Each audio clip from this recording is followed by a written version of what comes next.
I think I'm recording. Yeah, right. Must be, right? Yeah, I pressed the button, so it should be. Anyway, nice, lovely day and such. Value, yeah. Back to that one. Due in the morning, had done a video, kind of long and strangled. Just making this argument, comparing me to William Lane Craig, which doesn't make much sense, but whatever. Obviously, people who believe in God are going to believe in objective morality because they have an objective source of the morality, the judgment of an idiotic and insane God. The dictates of, it's not even the judgment of, right? It's just the established fact of, I am the creator, I have the purpose in mind, I know what I'm doing. It's an intrinsic and fundamental competence. Is established. You can't really believe in the God rationally. If you don't believe he knows what he's doing, right? Sort of, mostly. But anyway, that's really not the point. The point is that all we're talking about is description, again, of reality. And what people are saying in their argument is that this idea, the concept of value, doesn't exist as a descriptive statement. Value statements are not descriptive statements. And I just find that that's their dictate. They've just established that as their objective truth. They've just stated it. They haven't defended it. They haven't rationally argued how that's a fundamental fact of the universe. Here's the proof that there is no value. No, they haven't done that at all. Value is a legitimate concept. I could describe the efficiency, I'll use the car example again. I can describe the efficiency of a car in terms of its consumption of gasoline. And I can make accurate, descriptive statements about what the car does and how well it consumes gasoline, how much friction it produces heat, and how much movement it produces per gallon. And they could be perfectly accurate statements regarding fuel efficiency.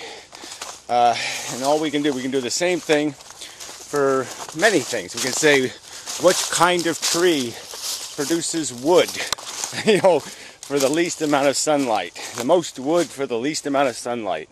That could be our value equation, our efficiency equation for trees. And we could rank trees based on how well they produce burnable wood, let's say, for the amount of sunlight they absorb. And we could come up with descriptive statements defining the efficiency of different trees. I don't want to keep making examples, but you get the idea that things perform a function or an activity at it's to a certain in a way, and we can judge and evaluate the way they do that.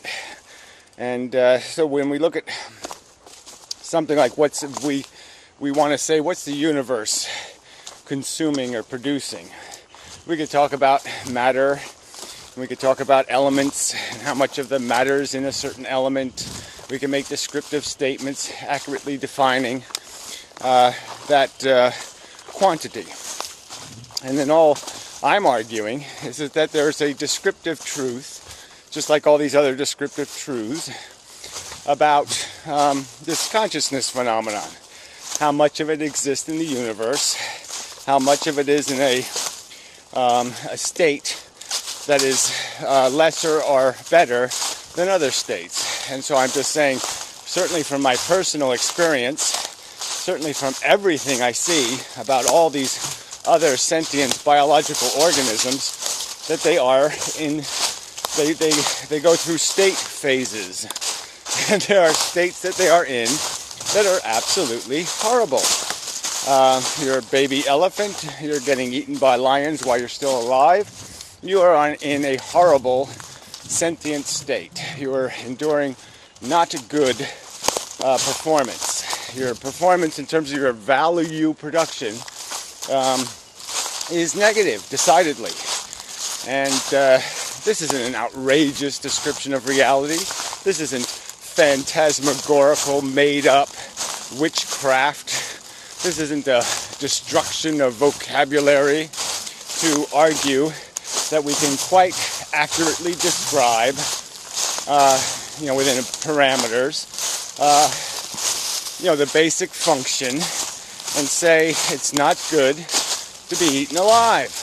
Wow, how outrageous of us. That sentient beings are going to have a negative conscious experience if they are going to be having their flesh torn off while they're still conscious. It's not going to be any fun at all. It's going to be decidedly unfun, ungood, unpleasant, everything. Any word you have that is even mildly positive, it will be that. It will be bad. Nasty. It'll be a nasty bit. No doubt about it. It's going to be an accurate description of reality for me to say that. And there goes, value is born. This conversation is perfectly legitimate. We do understand that consciousnesses, have state changes, and that those state changes have a qualitative difference. And it's just not really negotiable. I mean, you can argue it, but I think it's preposterous, because how are you going to argue with my personal experience? I certainly know the difference between pleasant and unpleasant. And I don't need you to tell me it doesn't exist. That's just absolutely outrageous. You show up and tell me from your authority, your philosopher authority, oh, you're just making that up. It's not a real experience. Yeah, well, fuck you, silly person. You say so? It's just idiotic to negate what is observable fact, that we have conscious experiences, that we are conscious. It's just idiotic to say we're not. It just is. I'm sorry. We have a word for what we're doing. We certainly have personal taste of it. And it just doesn't make any sense at all to negate that, unless you're going to negate the existence of the whole universe and play a more nutty game than the religious kook, where you have now invented the Matrix or the Fakeiverse. So you invent the Fakeiverse, and you're not going to call yourselves religious kooks? Well, sure you are. Where did you invent this Fakeiverse out of? Where's the evidence that it's a fake, that it's phony, that it isn't really happening? Oh, that's right, you have absolutely no evidence of that. You just want it to be a Fakeiverse, so you can pretend that you can make up your morality, and there's no problems, because you can do whatever the fuck you want, because you're all selfish cunts. Period. It's not complicated. You're all Brett Keane, Jabba the Hutt whores, who don't want to take any responsibility for the blight that your life has been. Fine. But don't pretend you're philosophers. You're just copper outers, just like the religious fucks. Do your Hail Marys to the Fakeiverse. I will not believe in any values. I will not have to take accountability or responsibility for anything. I'm so much cooler than everybody else. I'm worth 1,000,000 of you, as I say so. Fuck you. You're an asshole. That's what you are. A bigger asshole than, Jimmy Buttons, whatever the fuck his name is, William Lane Craig. Yeah, you're a bigger douchebag than him with your Fakeiverse theory. Yeah, silly fucks. Sorry, I didn't mean this to be snarky, but fuck, you just think about it for a minute. You're just saying, what's the incentive? Where is the logical, sensible, rational evidence to pervert reality into a non-existent verse, to deny the existence of something so fucking multicolored? I mean, it's Cinevision, it's Maxivision, it's fucking Kick-Ass-a-Vision. Yeah, the best movie vision you've ever seen? Well, your consciousness is doing better than that even. And you're going to negate it and deny it and reject it and flush it down the Fakeiverse toilet. For what? so you can somehow escape accountability for all the animals you're torturing. Well, maybe that's it. To escape accountability for all the people you fucked over in your life. Well, maybe that's it. I don't know what it is, but it seems obvious you have an incentive to negate the universe, negate value, so you don't have to take responsibility for your participation in it, for your perpetuation of it, for the horrors you have imposed. Yeah, you just negate the existence of value. It gives you a get out of jail free card. Well, there is no such card, and if you're alive and breathing, you probably suck, because that's just the way life works. It's pretty hard not to suck. Anyway, by value equation, by rational value equation. Yeah, I know. I feel you, buddy. So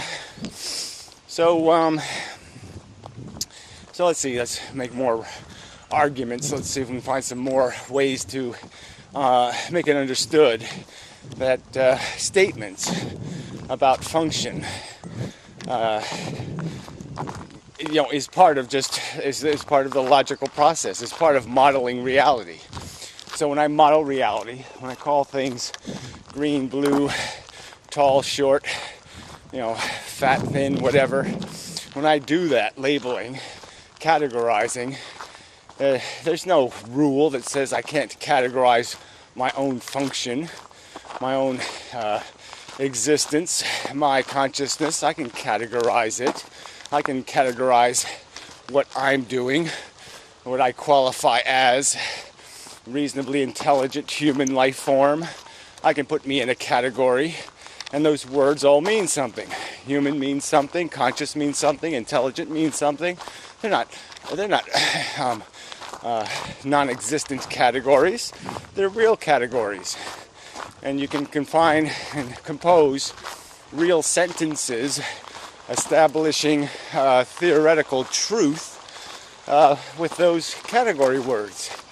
You can say things about us, and you can say them as if they're true and say, look, prove otherwise, demonstrate otherwise, show a weakness in this truth.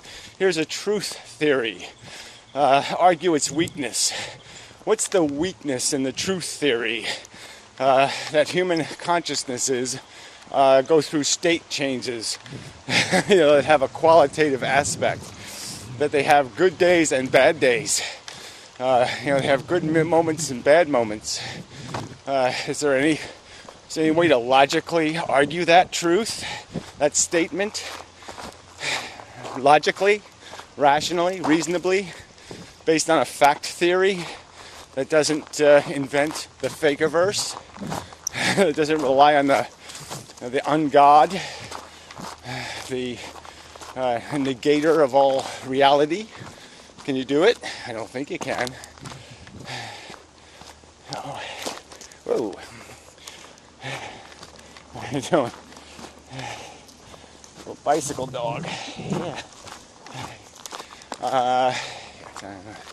Seems like a bad idea. The dog's gonna end up in the spokes of the bicycle. It's gonna get its little neck broken. But it looks nasty anyway. Alright, that's a horrible thing to say.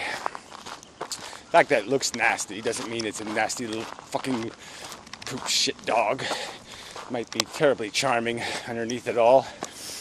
But anyway, where was I? I'm walking too fast. Yeah. Tense. That's my life. See, I can be in a state of tension, of unrelaxation,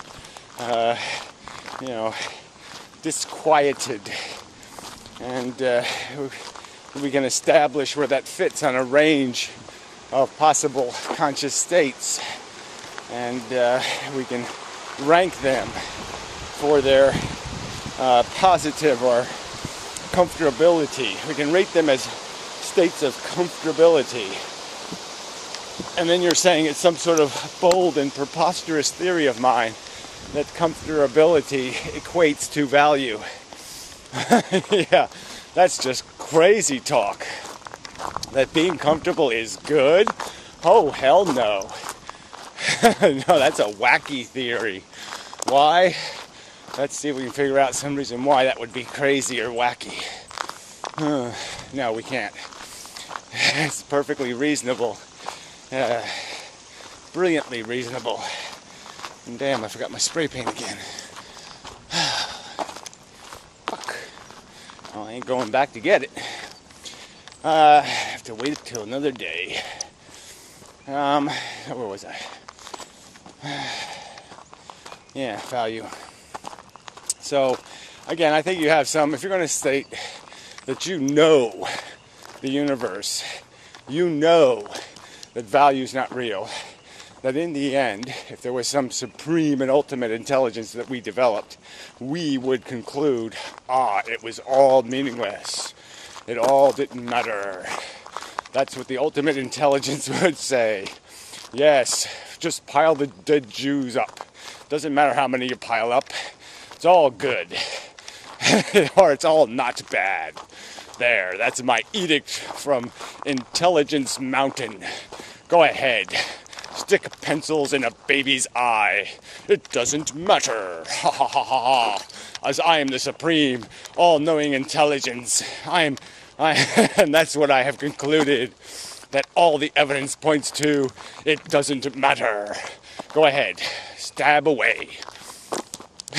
Yeah, fuck you, you're idiots. You really are. It's time just to call you idiots. Call you manipulators at minimum. Because you must have a reason. Why are you negating the reality of sentient experience?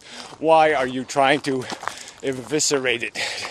Why are you cutting its nuts off? What's your motive? Why are you doing it? Yeah, because there doesn't seem to be any logical reason to do it. It really doesn't. What's the logical reason? Why would an intelligence conclude sentient experience has no value? Why would it do that? What fact points to that? Oh, that's right. No fact. Absolutely no fact. Yeah, none whatsoever. I mean, of course, there is the theory that our brain doesn't matter, that whatever it's doing is just so illusionary, so made out of tissue paper, that none of it's real. But again, I don't need to look that one up in a book. I don't need to theorize, go get a bunch of atomic theory and a bunch of other crap to realize the significance in my own consciousness. I mean, fuck. It screams at me every day. It's right here. It's happening. I just don't need to qualify it. I don't need to legitimize it. It's happening. Its reality is right in front of me. And it's clearly something. It's clearly not nothing. And it's clearly got value, character. It's got every disguise of value. I mean, every characteristic adds up to it saying, yes, this is something distinctly different. Yes, this is something.